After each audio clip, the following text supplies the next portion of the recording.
ದೇವಾಲಯ ಒಡೆದ ಕಳ್ಳರು, ಮೂರ್ತಿಗಳ ಭಗ್ನಗೊಳಿಸಿ ಪರಾರಿಯಾದ ದುಷ್ಕರ್ಮಿಗಳು. ಗ್ರಾಮದಲ್ಲಿ ಆತಂಕ ಸೃಷ್ಟಿಸಿದ ಕಳ್ಳರು ದೇವಸ್ಥಾನದ ಒಳಗೆ ನುಗ್ಗಿ ದೇವಿಯ ಮೂರ್ತಿಯನ್ನು ಭಗ್ನಗೊಳಿಸಿ ಬಂಗಾರ ಒಡವೆ ದೋಚಿ ಸರಣಿ ಕಳ್ಳತನ ಮಾಡಿದ ಘಟನೆಯೊಂದು ಜೇವರ್ಗಿ ತಾಲೂಕಿನಲ್ಲಿ ಗಂವಾರ್ ಹಾಗೂ ಮಾರ್ಗಿ ಎಸ್ ಗ್ರಾಮಗಳ ದೇವಸ್ಥಾನದಲ್ಲಿ ನಡೆದಿದೆ.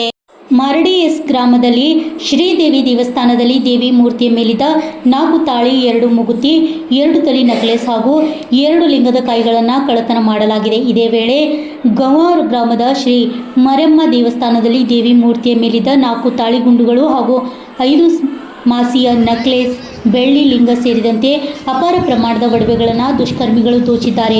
ಘಟನೆಯಿಂದ ಗಂವಾರ್ ಹಾಗೂ ಮಾರಡ್ಗಿ ಗ್ರಾಮಗಳ ನಿವಾಸಿಗಳಲ್ಲಿ ಆತಂಕ ವಾತಾವರಣ ನಿರ್ಮಾಣವಾಗಿದೆ. ಈ ಘಟನೆ ತಿಳಿದ ಸ್ಥಳಕ್ಕೆ ಭೇಟಿಯಾದ ಜೇವರ್ಗಿ ಠಾಣೆ PSI ಗಜಾನನ್ ಬಿರಾದಾರ್ ಭೇಟಿ ನೀಡಿ ಪರಿಶೀಲನೆ ನಡೆಸಿದ್ದಾರೆ. ಪ್ರಕರಣವನ್ನು ದಾಖಲಿಸಿ ತನಿಖೆಗಾಗಿ ಆರೋಪಿಗಳ ಪತ್ತೆ ಹಚ್ಚಲು ಪೊಲೀಸರು ಬಲೆ ಬೀಸಿದ್ದಾರೆ ಎಂದು ಮಾಹಿತಿ ನೀಡಿದ್ದಾರೆ. Laxman Pawar, RJ32 Kannada news, Jevargi.